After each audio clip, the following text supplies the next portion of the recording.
Welcome everybody for this late Friday evening talk. For Samuel, it's more lunchtime talk that he has right now. We invited Samuel here because he has done some very exciting scientific work on the bees are not feeding on hemolymph. And as I told Samuel earlier today, I'm pretty uh, um, I'm not happy with that because I have been teaching you beekeepers for more than 25 years that the bees do feed on the hemolymph, or that the Varroa do feed on the hemolymphs on the honeybees, and that's really why you're here. And it's Samuel Ramsey working at the University of Maryland and at a Van Engeldorf bee lab, as far as I understood you call it. And Dennis Van Engeldorf, he's a good friend of Danish beekeeping, and he actually turns up in Denmark once in a while because he has some connections and some good friends here. Samuel, you just finished your PhD Yes, recently, I'm sure, on this subject here, so thank you very congratulations much. on that. Uh, yeah, and you have been you're really looking on the bee parasites Mhm. with regard especially to the varroa mite, which Yes, is the major problem, and then on Nosema.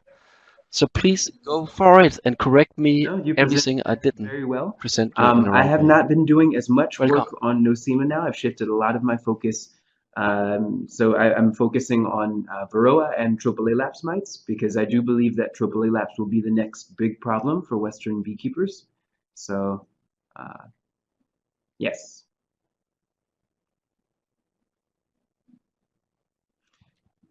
So, do you want me to get started now or? Great. Yeah, Okay, yeah. well then here we go. So uh, as he's already explained, I mean, he kind of gave away the end of the movie, but so does my title. Varroa is not feeding on the hemolymph of the bees, and this is something that in the Van Engelstorp lab, I've been working on this project for a few years now.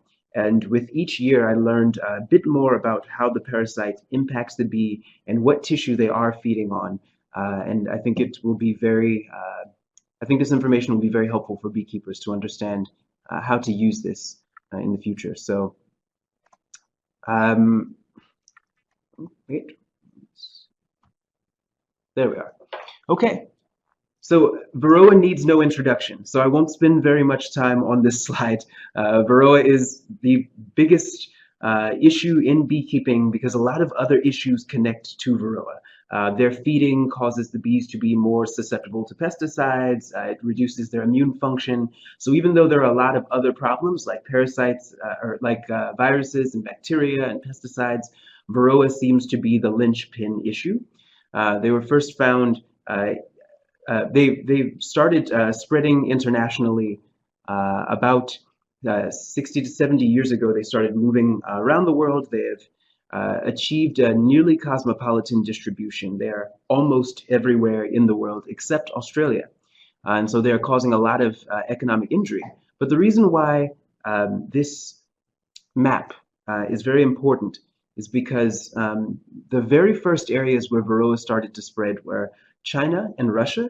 And as a result of this, the fundamental information about Varroa, uh, all of the basic things that have been written about their biology are written in Chinese and they are written in Russian. And so that's one of the reasons why uh, we actually don't know what the parasite is eating when it feeds. We were told that they feed on hemolymph in a paper that was written in 1972 by a Russian researcher. And the only part of the paper that was translated into English and other languages was the abstract, which is just a one paragraph summary of years and years and years of research of everything that that paper encompassed. And so, because of that, the abstract summarized things in a way that made people think that the paper had proven that Varroa feed on the blood of the bees, the hemolymph. But this paper unfortunately did not show that. All that it showed was the amount of food that the mites consumed. It showed that they did consume a substantial volume of food, and the researcher assumed that that food was hemolymph. So since then, we have been repeating this because it was eventually cited in a paper, in several papers in the US and in Europe, and everyone started citing the researchers who cited those papers, and not a lot of people have gone back and read the original resource.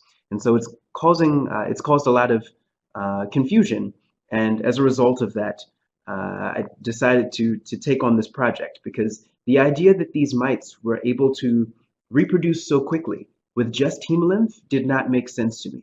Hemolymph is mostly water, and the mites' eggs are very large, and they make a very large egg every 30 hours. It is almost 40% of their body's volume, and so they need a lot of nutrition to do this. So when I started this project, I really wanted to make sure that it was something that would pan out. I needed to be sure that I could finish this project and still get my degree with it. And so I looked for some expectations that I would have. If the mites are actually feeding on hemolymph, I expected that these things would be clearly the case. If the mites are not feeding on the hemolymph of the bees, then these expectations should be incorrect. And so I started with these. The first one was I did not expect the mites' digestive system, or sorry, I did. I expected that the mites' digestive system and their excrement would be very similar to the digestive system and the excrement of other insects and mites that feed on the blood of their host. And this was not the case. Varroa's excrement, it's this white, let me see if I can move the pointer to it. Do you see the white stuff on the inside of the cells? So this is the excrement of the mites, and it is made of guanine, very concentrated guanine. And guanine is a constituent of organ meats. You'll find it a lot when you break down the meats through catabolism. Guanine is the waste product that is typically produced, but that's not what you would expect to find a lot of in the blood of the bees. It's heavily nitrogenous, and you don't find this in the bees' blood. So it was very interesting to see that, and that was from research that was conducted by Dr. Alan Cohen, who has been skeptical for some time now that they could get this much guanine from the blood of the bees. Another thing that is very strange is the digestive system of the mites. Their digestive system is not shaped correctly for them to feed on the bee's blood. This is the digestive system of bedbug or an aphid, insects that feed on something that is mostly water with very little nutritional content in it. In order for those creatures to feed on these things and get enough nutrition without swelling up their entire body and potentially even popping, they need a system that will exchange all of the water out of what they're eating with their rectum. And so here we have the digestive system. This is the esophagus of the bedbug, and this is where it touches the rectum. So if you see this section here, it touches the rectum right where it comes into the body, and it exchanges all the water out of the bedbug's body, or out of the bedbug's meal, so that it can concentrate all of the nutrients from what it's consuming. And we would expect that if Varroa is feeding on the blood of bees, which is mostly water, it's even a higher water content than what bedbugs feed on, human blood, we would expect then that the digestive system would have a similar shape to this in what we see with all of the rest of these organisms. Now, Fleming, could you pull up the video? Thank you very much. Right. This is what the digestive system in Varroa looks like, and please excuse the leg is kind of getting in the way, but if you'll look right here, I wonder how well you can see this. Inside of the mite's body, you can see this peristaltic motion. There is just one tube that runs to the end of the mite's body. You can stop the video now. Thank you, Fleming. But it is having to feed on that section of the digestive system, and you know what, I can point to it right here. So the mite's digestive system is this white tube that runs from the front of its body all the way to the back, and this larger section right here, that is the rectum of the mite. This is where you would expect the fluid to be excreted. If the mites are feeding on something that's mostly fluid, they have to get rid of all of that excess water while they're feeding to concentrate the meal. The mice's digestive system never loops around so that the esophagus touches the rectum. And so they don't have the kind of digestive system that you see in creatures that are processing a meal that is mostly water. So that was immediately something that had us thinking that there was more going on here than the hemolymph hypothesis. Excuse me, And Samuel. so, Samuel, would you please start your webcam again? We want to see you when you're talking. yes, Shut up. Thanks. thank you. Totally didn't notice. All right. The second expectation that I had was that the mites lineage, their evolutionary history, would show that they are closely related to other creatures that feed primarily on the blood of their host. Usually in evolutionary processes, it takes a lot of evolutionary time to change your entire digestive system, the way that your mouth parts function. And so creatures that are very closely related often have very similar feeding abilities and behaviors. And so we would expect that these mites would be closely related to other mites that are feeding on the blood of their host, or at least some sort of very dilute fluid to consume. But we do not actually see that. What we see is that the mites are very... so this is a phylogenetic tree. I know it is very large. At the, let's see, this section of the tree, we have the mites that feed on... Is the arrow working? It is not. There we go. On this section of the tree, we have the mites that feed on the blood of their host. We have ticks, which are also mites, the argacids and several other ticks. And the rest of these creatures do not feed on the blood of their host. And all the way down here at the bottom we have Varroa. It's very, very, very distantly related to ticks and other creatures that feed on blood. But the creatures that it is very closely related to, and this is that same phylogenetic tree, I've just zoomed into the bottom. It is very closely related to the Gammacyphus, Macrocheles, Lasiaceus, and Cosmolelaps mites. And all of these mites, please remember those names, they'll be on the test at the end. All of these mites are creatures that feed on their host through a process called extraoral digestion. Instead of feeding on just the blood, they stick their mouth parts into their host, they release digestive enzymes, and it breaks down the host's insides, or a section of the host's insides, and then they suck that up. And what we found is that Varroa's digestive system is very similar to the Cosmolelaps and Macrocheles mites, which means it is very likely that Varroa feeds in a similar way, using extraoral digestion to break down some part of the bee and then feed on that instead of the blood. So those first two expectations that we would have, if the mites are feeding on the blood of the bees, those are not what reality shows us. These are not accurate things that we see. So it is very possible that the mites are not feeding on the bee's blood. Well, my third expectation, I could not look at other literature to find the answer to this. I had to do an experiment, or at least an observational study myself. And so my study was designed to find where the mites feed. Because if the mites can feed anywhere on their host, the way that maybe a mosquito or a tick can with you, it's probably feeding on the bee's blood. Because a mosquito or a tick, they can feed anywhere on you because blood is ubiquitously distributed inside of your body. You have blood everywhere. The bee also has blood everywhere. And while there are some areas that it may be easier to penetrate the bee than others, we would not expect that if they're feeding on blood that they will only be able to feed in one location. But if they do feed in just one location, maybe they are feeding on a tissue that is only in that location. And so the experiment was very simple, or the study was very simple. I went into the brood nest of several colonies that were not treated for Varroa, and I would grab the nurse bees from the brood nest, and some foragers sometimes too when they were there as well, and we looked at where the mites were on those bees. So we would grab them by the wings, turn them over, and record where the mites were on the bees, and we used this as a data sheet. Wherever the mites were, we recorded it on here, and this is the results of that particular study. What it has shown is that even though, and this is a heat map.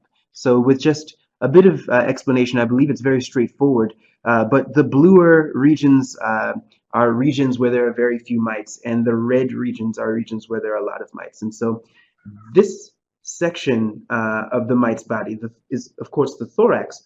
The thorax is the place where I always see the mites in pictures. Now, whenever you see pictures of the mites, this is the area where you see them. But as you can see, less than 5% of the mites were found in that area.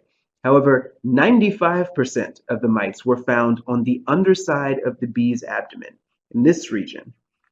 And it was very interesting to us to find this out, that the mites very strongly prefer to be on the underside of the bee's abdomen, because we show these images so frequently that I think we have people convinced that this is where the mites are normally found and this is where the mites normally feed. When I give these presentations in the US, I give them to a lot of beekeeping groups, and we also go there with something called the National the National Loss Survey and the Management Survey. And we ask these beekeepers a lot of questions. One of the things we ask is, do you treat for Varroa? And most beekeepers, close to 60% of beekeepers, do not treat for Varroa. And so we ask them, why? Why don't you treat for Varroa? And they tell us we don't see them in our colonies, and so we don't treat for them. So then my next question to them, actually we have it on the survey. We say, how are you monitoring for Varroa? Do you use a sugar roll, an alcohol wash? And they will usually draw a third box and write other and say, I do visual inspection. And so then we have to ask, where do you look on the bees for the mites? And they say, on the bee's back. We watch them walk around on the frames, and if I don't see any mites, I don't treat. And the problem is that if that is where you're looking, you will never see the mites, because they are actually much more likely to be found here. 95% of the time in our work, we have found them on the underside of the bee's abdomen. They tuck themselves between the segments that make up the bee's body. The bee's abdomen is made up of a bunch of plates that overlap, and the mites tuck themselves between those plates. Fleming, could you do the other video as well?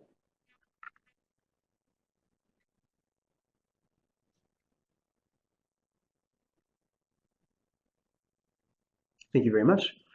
So this is an electron micrograph of a honeybee's plates. And in the middle here, you can see that there's this red section. That is the Varroa mite's body, and it's tucked between the two plates of the honeybee's body. So it's very interesting how the mites have sort of blurred the line between being an external parasite and an internal parasite. Even though they're technically on the outside, they've wedged themselves, and their feeding is internal. All right, thank you. And sorry, then you have to turn your video on again. Okay, so we thought that was very important, but because this work is it is overturning things that people have believed for a long time, we received pushback from researchers. They wanted to, and I appreciate this from them, they wanted to be sure that we were doing our due diligence. Since we are attempting to overturn work done by other people, we can't do what they did. And a lot of these people made a lot of assumptions, so we will stop, we will try our best to not make a lot of assumptions ourselves. And so the researchers asked us, how do you know that they're feeding in this area? Maybe they just like to hide here. Maybe there's a good temperature, a good humidity. Maybe the bees are, maybe the mites are wedging themselves in this area because it is more difficult for the bees to groom them away. And so what we needed to show was that this is actually the region where feeding occurs. When we removed the mites from the thorax of the bees, we saw no evidence of feeding. What we saw was questing behavior. The mites, when they are on the thorax, when they are on the bee's back, they raise their front legs and they wave them about, and it is a way of them looking for other bees, because remember, the mites are blind. And so they use their front legs to smell things around them and to touch things. And when they find a new bee, they can attach to it. They do this when the bee that they have been feeding on is so damaged that it cannot sustain them any longer, or when they need to get on a forager and leave the colony because the colony is dying. And so that is why it's it is not a good thing that so many people do not treat for Varroa until they see them walking around on the bee's back, because oftentimes those bees are so unhealthy now that the mites have to leave the colony, and so it may not help at all to treat at that point. The bees may be dead and just not know it yet. If we're going to determine whether the mites are feeding, we had to be able to remove them from the abdomen and look for evidence of feeding there. And the problem is that the membrane that is between those two plates is very, very thin. It is 15 micrometers thin, and that is like if you take 15 bacteria and you stack them up end to end, that's how thick this membrane is. So very, very thin. And anytime you try to move those plates apart from each other to see what is between them, the membrane tears. And so you can't tell if you caused the damage or if the mite caused the damage. And so what we did was Faradic, oh, okay. I'll get back to that in a moment. So what we did was we froze the mite in place, and we used liquid nitrogen to freeze everything in place immediately. And this was really helpful because by freezing them in liquid nitrogen, everything stops. It's down to negative 196 degrees Celsius. And so the mites were frozen onto the bee's body. And so you have, let's see, this is Varroa right here. This is the Varroa's body. And this is the honeybee's plate, called a sternite. And this is the second plate under it, also called a sternite. And what we wanted to do was to remove the mite and see what was under it. And so if you look closely in this area, you can see some very interesting things. Do you guys see what's going on here? Pay special attention to this object and this object, because they will help you figure out what is going on here. It's difficult to see in black and white, so I will add the color back to it. And what you can see here is this is one of the foot pads of the mite. When we dislodged it using the liquid nitrogen, hey, the arrow, come back. There we go. When we dislodged the foot pad, or when we dislodged the mite using liquid nitrogen, and when we broke the plate off, the mite's feet were held in place so well that the mite came off. And so you can see the indentation of the leg all the way across, and then it goes all the way to this object in the middle. And this thing in the middle is a feeding hole.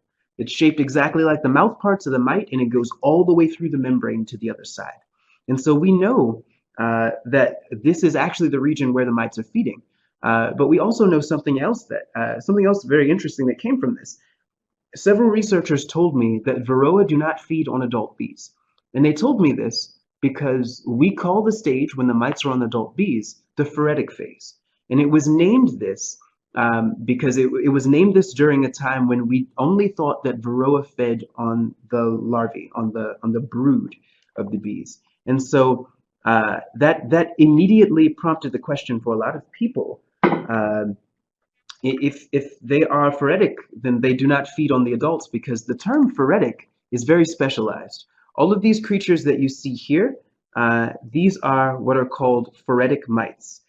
They attach to an organism, usually an organism that has wings, and that creature is able to fly them somewhere else. So these are a whole bunch of mites on a beetle, and these are a whole bunch of mites on a dragonfly, and all of them are Faradic. This is a close-up of the mites that were on the beetle.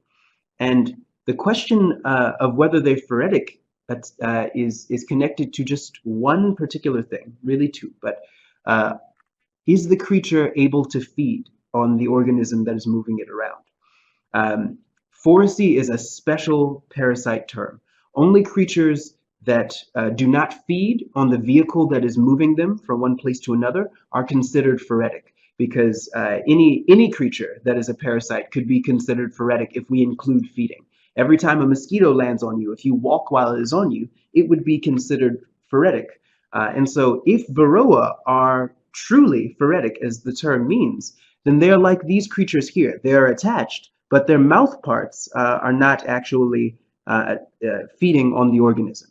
But what we found through our research, we found conclusive proof that they are not Faradic on adult bees. And as a result of that, we have to change the words that we use when we talk about this segment of their life cycle, because this is not foracy. They are feeding on the adults and causing problems to the adults as well.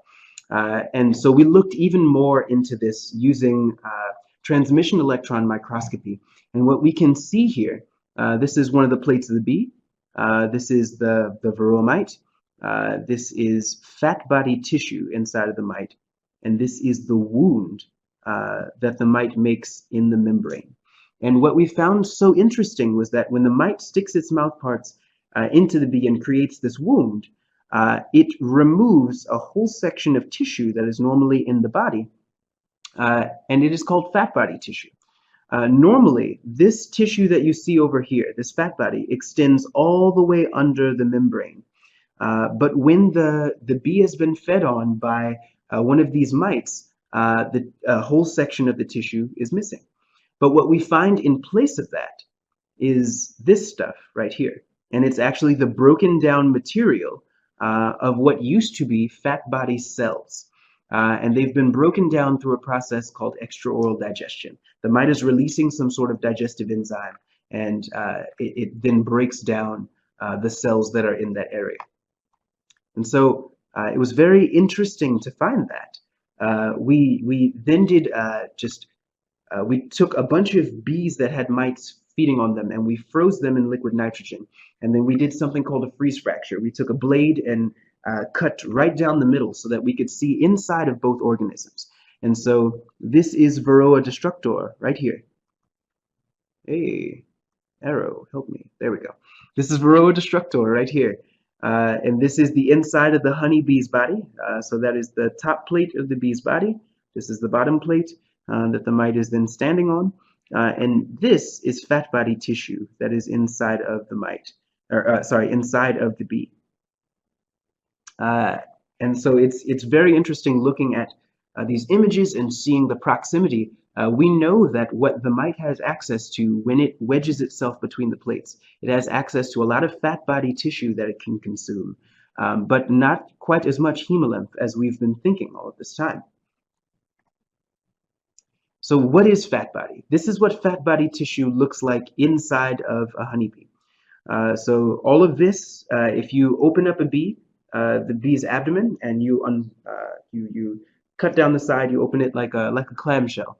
After you've removed the digestive system and the connective tissue, all that you will see will be this squishy yellowish white stuff, and this is fat body tissue. And it is wrapped all around the bee's body in the abdomen. So it is on the top side of the abdomen, the bottom side of the abdomen, but on the bottom of the abdomen is the largest layer of it, this section here, all of this. And so this is what it seems that the mites are actually impacting when they feed. But to be sure of this, we really had to do more work. So I've already shown, based on these, the work that's been conducted, that hemolymph is not what they are likely feeding on. But we wanted to be clear as to whether the mites are maybe consuming both hemolymph and fat body, a lot of hemolymph, a lot of fat body, what exactly is going on. And so the next part of the study was to actually take fluorescent chemicals that will actually glow inside of the bee's body and inside of the mite's body. And if we can stain the hemolymph and the fat body with two different colored fluorescent chemicals, based on which one ends up inside of the mite, or what proportion of the two end up inside of the mite, we can tell what the mite is then feeding on. And so we took uranine O, which is yellow, to stain the hemolymph, and Nile red to stain the fat body. And they are inside of these cups. These are our colony cups, and the bees are able to feed on the these glowing chemicals. So the yellow one is uranine. Why does the pointer keep doing that? Okay, there we go. The yellow one is uranine, and this purplish red one is the Nile red, and that one is going to stain the fat body. This one will stain the hemolymph. And I think you can see in this. So this is the abdomen of a honeybee that has been fed on the two different chemicals. And so the hemolymph is yellow, and the fat body is red. And there is so much hemolymph that it can be hard to see the fat body tissue in here, but all of that red section, all of that is fat body that has been stained. And this is what the mites look like after they are fed. So Fleming said that when you give presentations to beekeepers, sometimes it is difficult if you show them a lot of graphs. So I like showing a lot of pictures. I have a lot of graphs to represent this information too, but I think this is a good picture that shows just how brightly The mites glow in one color when they fed on the bees. They glow with the color associated with the fat body, this very, very, very red biostain. Thank you, Fleming. The mite was glowing so brightly that it overexposed the camera. We had to decrease the exposure so that we could see the detail. And when we could see the detail, we could make out the entire digestive system of the mite just in this red fat that's inside of its body. And so that this weird sort of mustache-looking object that goes around the midsection of the mite's body, that is its midgut.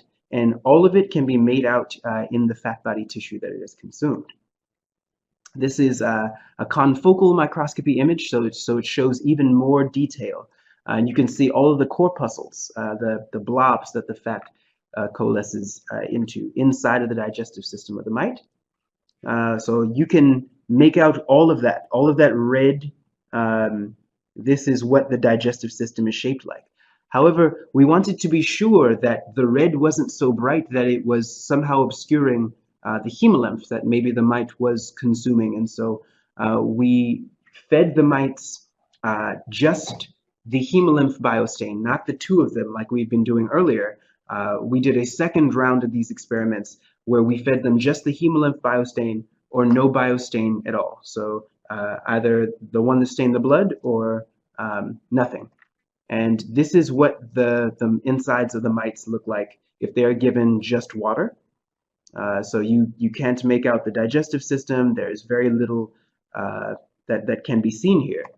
And this is what it looks like if you feed them on hemolymph that has been stained. And once again, you really can't see much of anything. It's because very little hemolymph, if any, is consumed. I've compared it to eating a raw steak. You want the meat, or an undercooked steak. You want the meat, but there's a little bit of blood in it too. And so the mites consume some blood, but it is very, very little by comparison to the large amount of biostain that we see from the fat body. And so I'm going to need to start wrapping this up. I don't want to go on too long, so I'll explain the last experiment, and then I will end my presentation. But I do want to explain something about the fat body.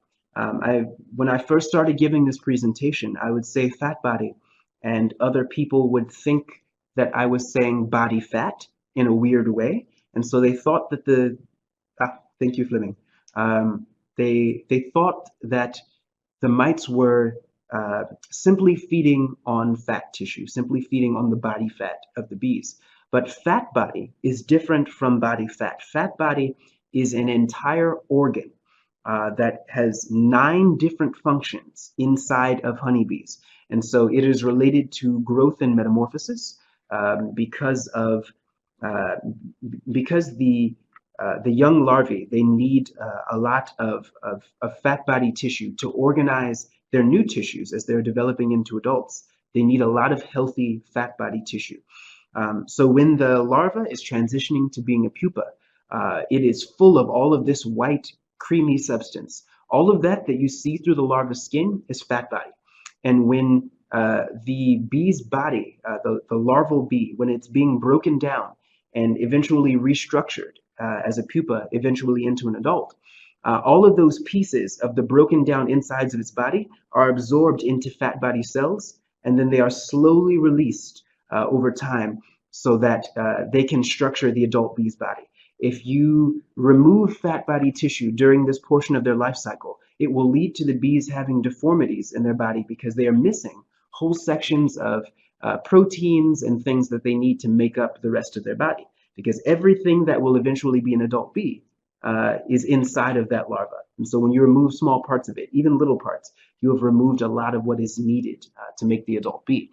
So the fat body is very important to growth and metamorphosis, to nutrient storage and metabolism. Of course, it is the place where energy and excess nutrients are stored inside of the bee's body. It allows the bees to fly long distances because they can get that energy from the fat body. And it also is the tissue that detoxifies pesticides. A lot of people have been asking, how come the bees were so much more tolerant of pesticides 20 years ago, 30 years ago, 40 years ago? And now some of the same pesticides that they've been exposed to for decades are now becoming lethal to them in amounts that were not lethal before. When the mites feed on the bees, they damage the tissue that normally protects the bees from small amounts of pesticides. The fat body is able to release specialized cells that will actually pull in the chemicals that can harm the bee and coat it in an oil that will protect the rest of the bee's body from being attacked by this pesticide. When you damage the fat body, then it's not able to do this as efficiently as it would be otherwise. So all of these things, all of these different functions that I've been talking about, every single one of them, all of the 9 functions of the fat body are all impacted by Varroa's feeding. And a lot of people have wondered, why are the bees so sick? How come there are so many different problems that seem totally unrelated going on with the bees? I will not say that all of them are a result of this, but a lot of things that have seemed unrelated to different things, a lot of them are related to the fat body tissue. Because the Varroa release these digestive enzymes, even though they don't eat a huge amount of fat body, the digestive enzymes continue to break down tissue even after the mites have stopped feeding. And so it can damage much more fat body than the mites actually eat. Oh, and I should also say immune function is part of the fat body. It releases the antimicrobial peptides that attack viruses, bacteria, and fungi that get into the bees. So the nosema, the viruses, all of those things would be affected by whether the fat body is healthy or not, and also the vitellogenins inside of the bee's body. These are what allow the bees to extend their lifespan through the winter, so they can live much longer than they would be able to normally, because the vitellogenins decrease oxidative stress. Those are made in the fat body, and they are stored in the fat body. So by damaging the fat body, you also damage the bee's ability to extend its lifespan through the winter. So this is the last experiment that I conducted, and the question that I wanted to ask for this last experiment was, do the mites need the fat body tissue that they are consuming? Is that what it is that they feed on the bees to consume? Because I knew that when we submitted this paper for journals and for reviewers, they would have they would want to make sure that we have dotted all of our I's and crossed all of our T's. And something that we thought reviewers might want to ask is, how do we know that the small amount of hemolymph that they consume isn't what they actually wanted? Maybe because they feed in this area, they get a lot of fat body into their mouth, but it is not what they want to eat. And it's actually the hemolymph that they want to eat. And so they get just a little bit of that every time they feed. And so we conducted an experiment to actually feed the mites the tissue that we want the mites to eat, and then determine the survivorship of the mites and the fecundity of the mites, how many eggs they are able to produce when feeding on a specific diet. And this was this was a daunting, intimidating task to undertake. My advisor was very concerned when I told him I wanted to do this, because a lot of researchers have tried to feed Varroa away from the host, away from a host bee, and it never works. The mites will always die very quickly. And so it was a long shot, a big concern that this would not work. But I decided to try it anyway. And I tried it many different ways, many times. But the goal was to feed them 100% fat body, 100% hemolymph, half and half hemolymph to fat body, or 1/4 to 3/4 of one tissue to the other. And so first I had to build a small little home for the mites to live in. So I created these mite hotels. They're little compressed wax cells that I have hollowed out to be the same shape as drone cells. And inside of these cells, I placed a decoy bee. So if you look here, one of these things is not like the other. One of these things is not a bee. This is a worker pupa, a worker prepupa, and this is my decoy, this right here is my decoy pupa. And it fooled the mite into believing that it was a bee. It is the same size as the pupa and larvae, as you can see. I've also wrapped it in parafilm. Parafilm is a wax product, but when it's stretched very thin, it feels like the membrane that is on the outside of the bees. It feels like their skin. So it gave them the right touch, because the mites, they navigate based on touch and smell. But the thing that I had to really do to make sure that the mites fed was to actually rub the parafilm against actual larvae and pupae, so that it would have the same smell as the larvae and pupae. And then the mites started accepting it as a potential host. And so then we cut out a section on the bottom of the pill, stretched a very thin membrane over that pill so that the mites could then feed through that membrane. And then using a syringe, this syringe here, we then withdrew hemolymph from bees and injected it into the pills.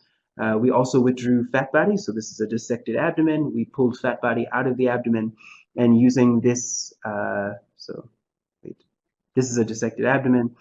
Using this tissue grinder, we broke down the fat body into a fluid and injected that fluid into the pills that had fat body in them. And so this is what it looks like. This is our little mite hotel, and you can see the mites inside of here. We used cling wrap as a lid so that we could see directly through it. So you've got the mites, this is the decoy inside, and the results, sorry, but we have a graph. The results are that when the mites fed on fat body tissue, any amount of fat body tissue, they produced eggs. However, when they fed on hemolymph tissue, the blood of the bees, they produced very, very, very, very, very few eggs. Actually, no different from the group that was starved. There was no significant difference between these two. However, there is a very large difference between the mites that were fed fat body, 100% fat body. Those bees were the ones who produced the most eggs, and then 75% and 50%. And what you'll see here is this weird discrepancy. How come they produced more eggs on 50% than they did on 75%?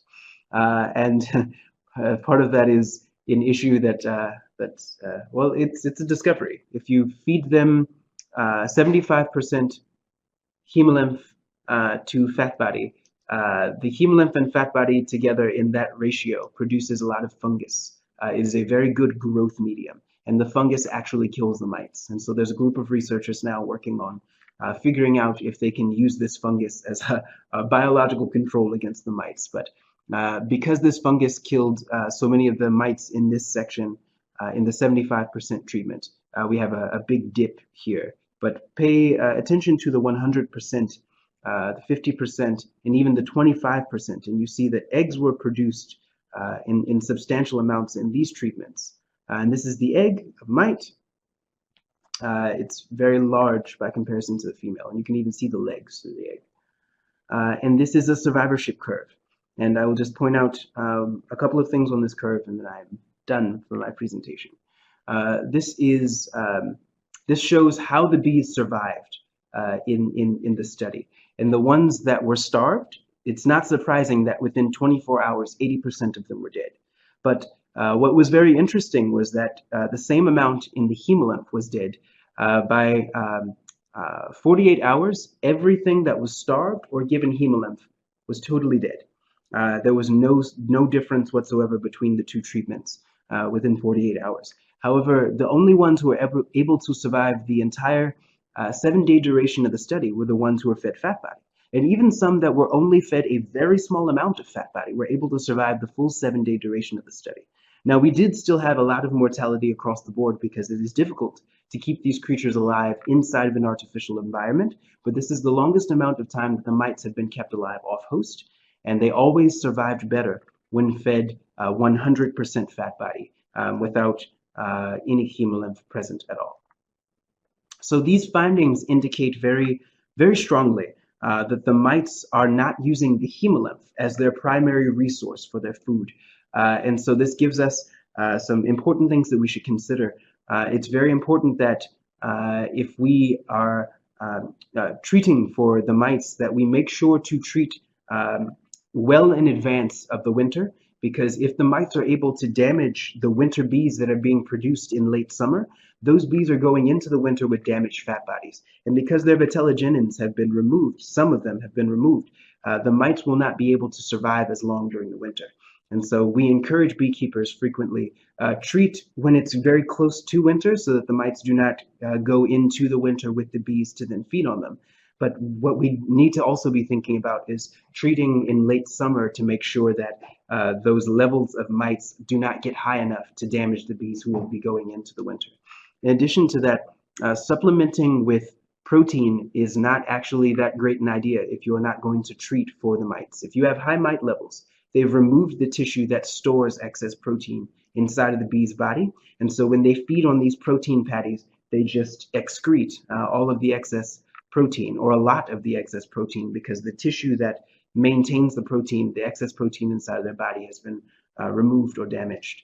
And also there are a couple of groups now working on trying to use this, the information presented by the study, to create a systemic pesticide that can attach to the fat body of the bee and kill the mites when they feed.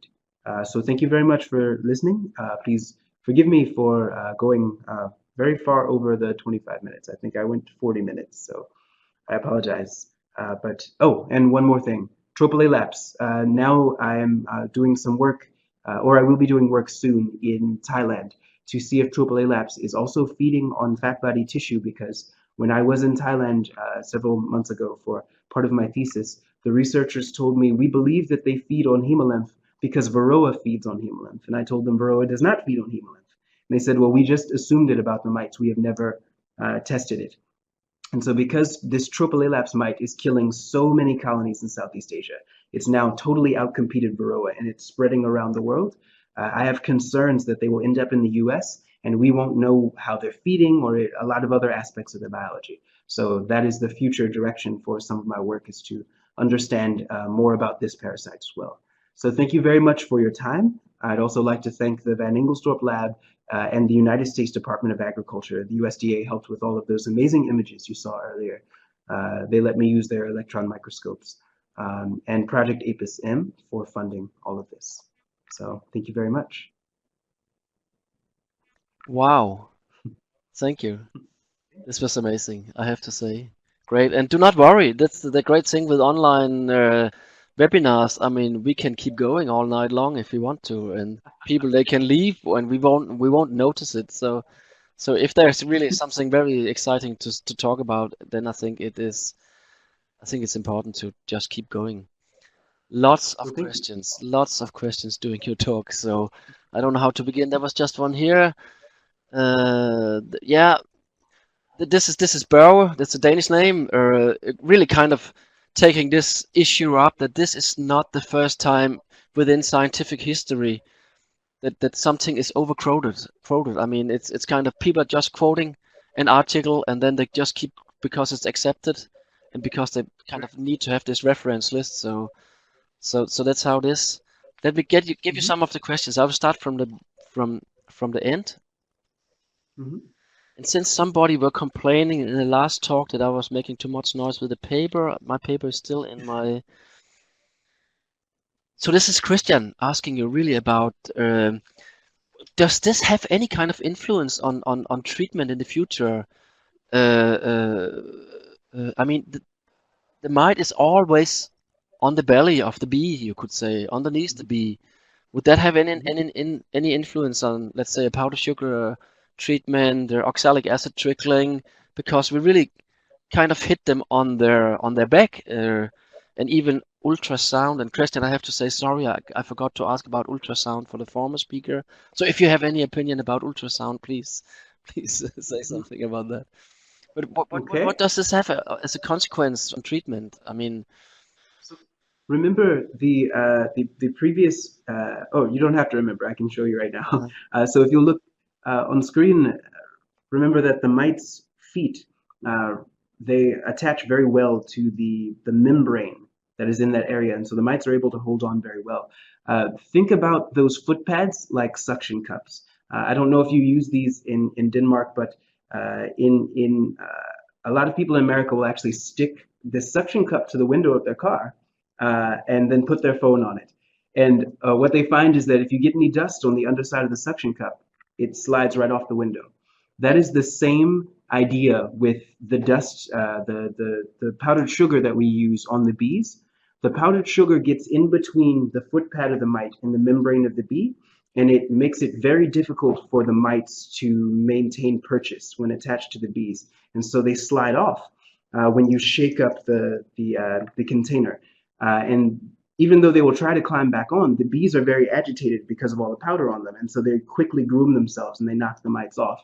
And so then you can use that powdered sugar treatment or that powdered sugar monitoring as a way to tell how many mites you have in your colony by taking 300 bees and shaking them with powdered sugar.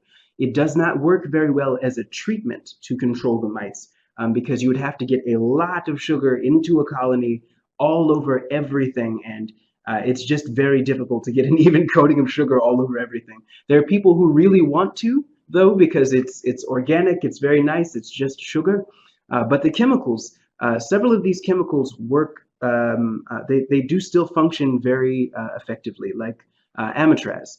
Within the US, amitraz is the only, or at least it is, actually, I do believe it is the only of the synthetic acaricides for which there is very, very little resistance from the mites so far. There will be resistance in the future because there is no pesticide, pretty much, that an organism will not develop some level of resistance to. But these sorts of pesticides absorb through soft tissues, and so the foot pads of the mites and things, as the bees walk over different surfaces, they will get this on their bodies, and as the mites move around, they will absorb it into their foot pads. It will eventually paralyze them by messing with the flow of ions between their nerves, and then the mites will not be able to move anymore, and they will eventually die. And so they are still very effective. There's also the organic acids, formic acid, oxalic acid. There are a lot of options. They are not, I would not say they are directly affected by where the mite is on the bee, because especially with vapors and things, the way that they are released into the colony, as they settle on different objects, they're going to impact pretty much every section of the bee's body. Nope, can't hear you. Fleming, are you talking? I can't hear you. Because the audience told me to shut up my microphone when you're talking. So, this is another thing. You know, we try to monitor the number of mites in bee colonies. We have the natural mite fall. You could say we have the washing soap method. We have the powder sugar methods, and so on and so on. But now new technology is kind of coming into the picture, and one of the dreams are really, I have a cell phone, I take a picture of the bees, and then I have a kind of a picture recognition something, and then it will tell me how many mites do we have. And there's actually a big Swedish project, and they got quite a lot of money, where they take pictures of the frames, of the bag, of the bees. And I can see on your face, please comment on that. This is either you are wrong or they are wrong. I have to say, and it's a pity that so much money is invested into a kind of a project. If 90% of the mites really are underneath all the time, or are they? Yeah. Please comment on this, and I have another question then afterwards. I shall. Unfortunately, because so many of the pictures that have been shown of Varroa Destructor, the ones that look the most natural, and so the ones that become the most, the ones that you see the most frequently are pictures like this. They look very natural. It's a bee standing up, there's a mite on its back. And this is what people think that they should look for. And so a lot of companies that are trying to find ways of visually inspecting for the mites, they think that it is already clearly proven and shown and known that this is the area where you will find them. There have been other studies in the past that have shown that the mites will actually wedge themselves between the plates of the bees. The very first time Varroa was described by, I believe, a Dutch researcher, Ademons, he said that they have the perfect shape in their body to stick themselves between the plates of the bees. So we've known for a long time that they stick themselves between the plates. What we didn't know until this study is that that is where they are the vast majority of their time. When they emerge and they hang out on the thorax, that is a time where they are showing only questing behavior. And questing behavior is the behavior that you show when you need to get to a new host. And so when they are trying to transfer either from one bee to another bee, or when they are trying to transfer out of the, from one nurse bee to another nurse bee, or from a nurse bee onto a forager so that they can leave the colony. That's the time when they do this. And when they want to be protected and when they want to feed, they wedge themselves into that pocket. So this picture that you see here is not a very good representative of what you should expect. And I think a good illustration of that would be take a look at this bee's hairstyle. Do you see this? He has a mohawk. She has a mohawk. It's very interesting. It's like this because the bee is actually slicked down with wax. I know the researcher who took this image. This bee is not alive.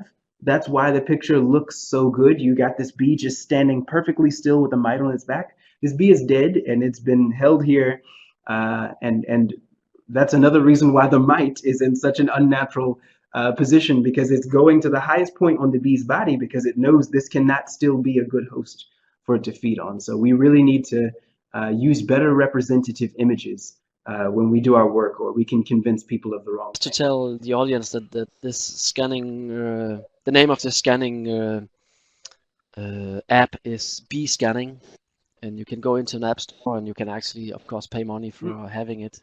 So be careful out there when they offer that for you. Another thing is about now, it's getting very exciting. There was a guy, one of the guys here writing, because we have made lots of leaflets, books, small books for the beekeepers. And I have to rewrite the thing about the Hemolymph thing, I have to say. So you also gave me more work. But tell us something about, you must make those observations. I'm very often asked by the beekeepers, how long time does the mite stay on the phoretic? And now you don't call it phoretic anymore, but let's keep to the phoretic words. Nice. How long time do they stay on the bees out in the colony before they go into the cells for? So we have found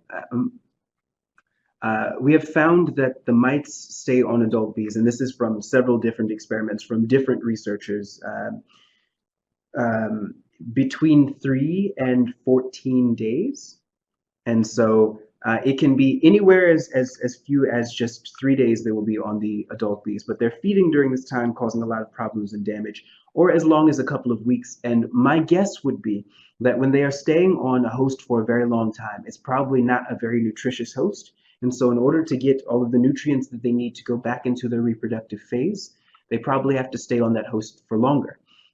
Foragers in colonies have very little fat body tissue, and newly emerged bees have spent pretty much all of the nutritional energy in their fat body tissue, transitioning from larvae into pupae into adults. And so they have very, very, very little fat body tissue. If you want to feed on bees in the colony with a lot of nutrition, you have to feed on the nurse bees. But in colonies that don't have a lot of pollen stores, that don't have a lot of protein, even the nurse bees won't have enough fat body to allow for the mites to get enough nutrition quickly. And so when they have to stay on the bees for a very long period of time, I think it's because the host is less nutritious. But that needs to be borne out in experiments, and I would like to do those in the future. This is great. I think it's very exciting. Some of the very short questions from Henrik. Fat body, summer bees, winter bees? Oh, yes. Fat body is different between summer bees and winter bees. In winter bees, fat body, the tissue is very, very thick. There's a huge layer of fat body tissue in the winter nurse bees, and they need all of this because throughout the entire winter, they are not able to consume protein that they will then use to rebuild the fat body stores that they have. And so these winter bees have to go into the winter with all of the fat body that they need to not just make it through the winter, but to then get all the way through the spring buildup, that early part in the spring before the queen is able to produce the next line of worker bees. So during the summer, even though the nurse bees have a fairly thick layer of fat body, it's it can be much thicker than that. It is much thicker than that during the winter. And then this brings me to the next question from Care. He's asking about drones. versus worker bees? I mean, we know that they prefer the drone brood They for do multiplying. prefer the How is it? Do we see them? Do we see mites on drones in the Faradic so I have phase? seen yes, the Faradic. Um, I have seen these mites in this phase on the on the drones. I have never. I shouldn't say never. Um, very, very, very, very, very infrequently have I seen the mites actually feeding on the drones, so actually wedged between the plates. I've seen them on the thorax on several occasions, and oftentimes it seems that they're trying to get to a new host, and so they're riding on one bee to the next one. But they do not seem to prefer to feed on drones, and I think the reason for that is because drones, as adults, have very little fat body tissue. Okay. They don't do a lot of the functions within the colony that fat body is needed for, and so they don't need a lot of it. Um, they do very strongly prefer drone brood, and of course that has a lot to do with the amount of time that that cell is capped, and also the drones are a larger host resource. So they can sustain substantially more mites than a worker bee can. So this brings me actually to the next question: is there? I mean, the mites they're biting hole on the pupae behind the seal brood. Do you think there could Mm-hmm. be any connection on that they prefer those bees? They emerge and they come out and there is already a hole in there. Would it make sense that the mites kind of can recognize the weakened bees where they can go, and or is it all new holes? I think this is a very theoretical question, but it's from one of the You audience. know, I had not considered that question. Okay. Um, as when they are feeding under the cell, they always feed from the same hole. Exactly. The female will make a hole, and all of her offspring will feed through that hole as well, and it does not close up. But when they emerge as adults, because they don't have that constant feeding of the mites on them, as far as I know, as best I understand it, that hole is Uh-huh. closed then.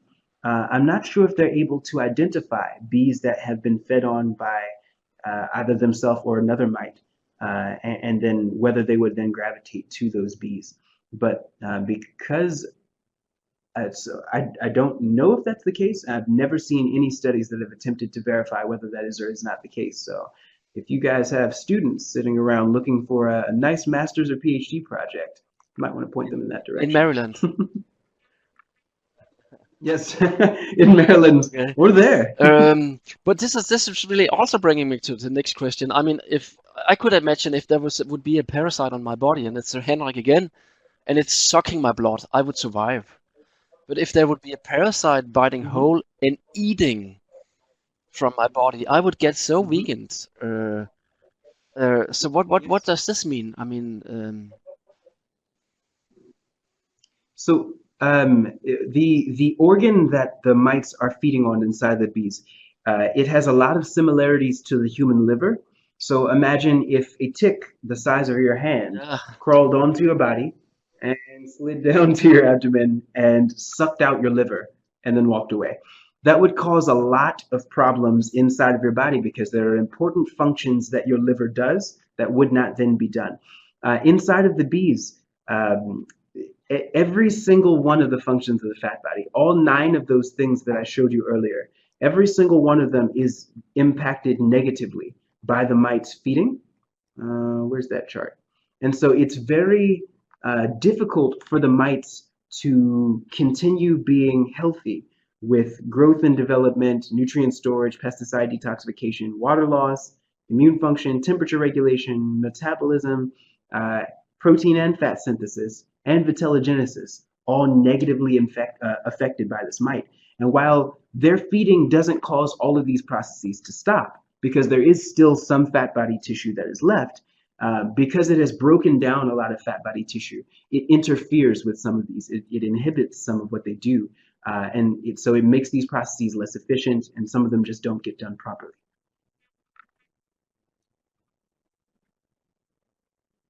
Oh, I think you need to turn your microphone back on. I was just reading, so I'm sorry. There's another thing. And again, it's Henrik asking. He's good at making good questions. Do we have, with your findings, does this have any kind of influence on how fast the mites actually are multiplying, since they can eat outside and then eat inside again? Are they yeah, is there does it have any influence on how fast they multiply? Yeah. Uh, I did not understand one of the words that you said. You said how fast they what? The Varroa mite will multiply. This is always a Ah, question. It's always this question, you know. I really, when I work with the beekeepers, we really have had some years where we could see the mites are multiplying much faster than they are in other years. yes. Yeah. I'm currently working on a study right now to determine because what my work so it's not shown in this presentation because the presentation would be way too long for me to include everything from my thesis in one presentation, unless you do it in 3 minutes, and then I'll just say, well, Yeah. the um, the the reproductive processes of the mites are very heavily impacted by the nutritional content of the fat body. They're actually putting um, nutrients directly from the fat body into their own eggs, and it allows them to produce these eggs very, very, very quickly. And so the mites only have 30 hours to produce the next egg, but the egg is huge. It's between 30 and 40% their body volume. And so to create an offspring that large every 30 hours is a really substantial feat. If you have a resource that is very, very, very nutritionally dense, oftentimes the mites can produce very quickly. And so I would hypothesize that in a colony with a lot of protein, with bees that have a lot of very healthy, very large fat body tissue, even though the bees seem very healthy, if there are mites getting into that colony, they can actually reproduce more quickly in that colony than they would be able to in a colony where the bees are less healthy. They do not have as much protein and as much fat body tissue. I believe as a result of that, the growth of the mites would be inhibited based on the work that was shown in the last chapter of my thesis. Now, I have not shown that direct correlation as of yet, but I've shown some work that is very suggestive based on what they're taking out of the fat body and how much of it they need to put into their eggs in order for the eggs to develop quickly. So questions like just coming, evolving. This is Christian. He's actually making an interesting question. We know the Varroa mite evolved in Asia, Indonesia.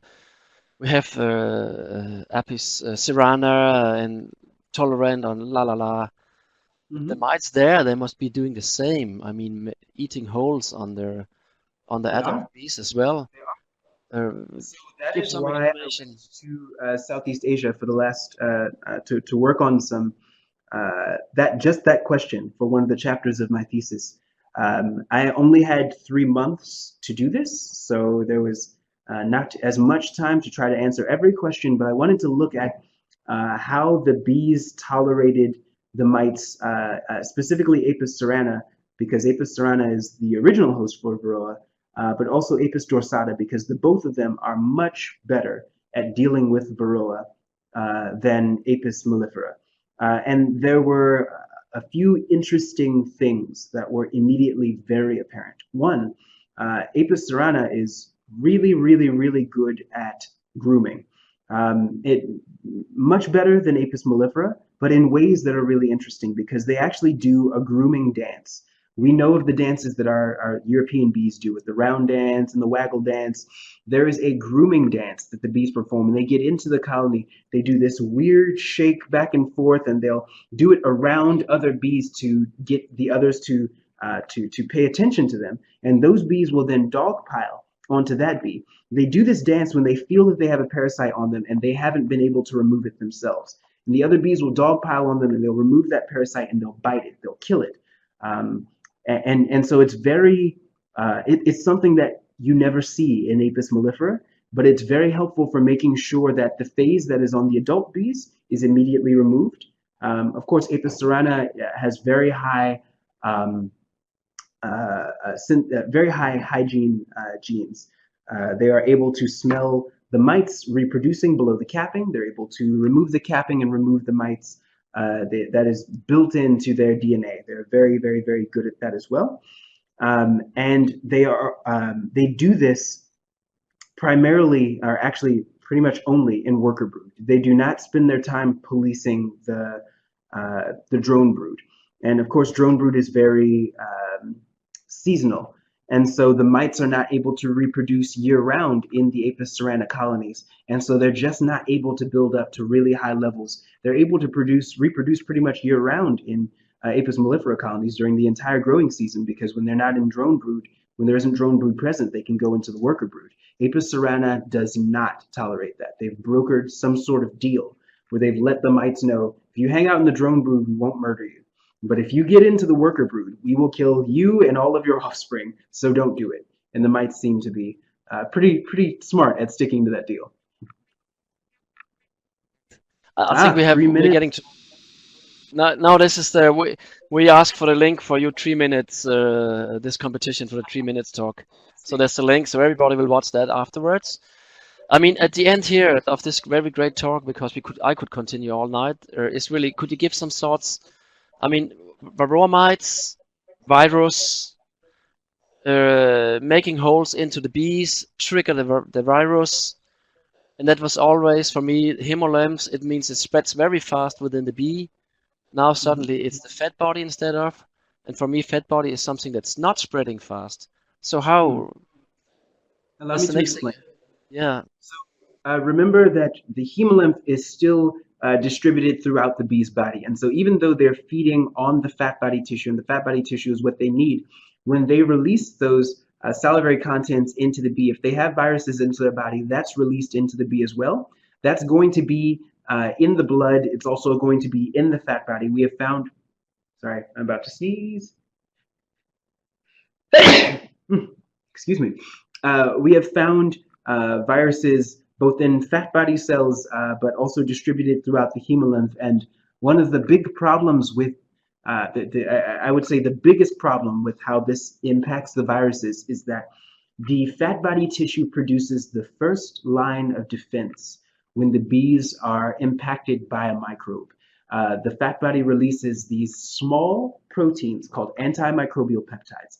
The antimicrobial peptides interfere with bacteria, fungi, viruses, with them moving and replicating. They can actually damage the bacteria, and the fungi and viruses. But the most important part of them is that they flag these microbe invaders as something that needs to be destroyed, and then the immune cells from inside the blood will go and they will attack that virus or that bacteria.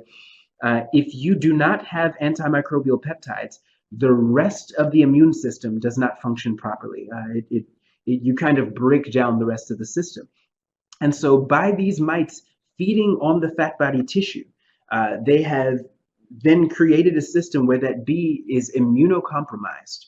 And so even viruses that were already present inside of the bee's body, but were held at bay by the bee's own immune system, those can then proliferate out of control. It's been shown that the bees had deformed wing virus before Varroa Destructor came along, before Varroa Destructor caused problems. But when Varroa Destructor feeds on the bees, for some reason, and I think we understand what that reason is now, the viruses proliferate out of control. They have much higher titers if they've been fed on by Varroa, and it causes substantially more damage and substantially more symptoms than it would otherwise. So this is very, very, very closely connected to immune function. Oh, can't hear you again. Sorry. Okay, thank you very much. This was a great talk. It's really strange with an online seminar. We cannot make any kind of, that's how it is. People are there. But I was so excited about this talk, and yeah, we went over the time, and who cares? It was just great. I'm sure people are making comments now that they're very happy about the talk. So I just want to, they say super, and they make smileys, and they make all the other things. So thanks a lot taking the time.